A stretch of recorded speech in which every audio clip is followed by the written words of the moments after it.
स्वतःच्या अंतःकरणामध्ये पाहायला सुरुवात. जोपर्यंत तुमच्या अंतःकरणामध्ये तुम्ही डोकावून पाहू शकत नाही, तोपर्यंत तुम्हाला तुमच्या समस्येतून बाहेर पडण्यासाठी मार्ग मिळत नसतो.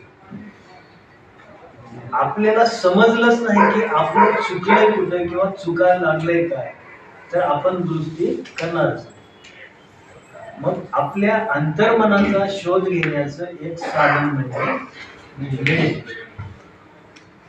स्वामी विवेकानंद असतील, रामकृष्ण परमहंस असतील, गौतम बुद्ध असतील, जगातले अनेक साधू संत तपस्वी महर्षी संन्यासी जे कोणी असतील, त्या लोकांनी स्वतःला ओळखलं, स्वतःला ओळखून अंतर्मनामध्ये स्वतःचा शोध घेतला, स्वतःच्या मनाला स्थिर केलं.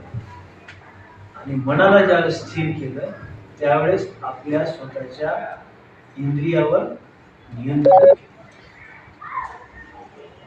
ज्यांना स्वतःच्या इंद्रियावर नियंत्रण करता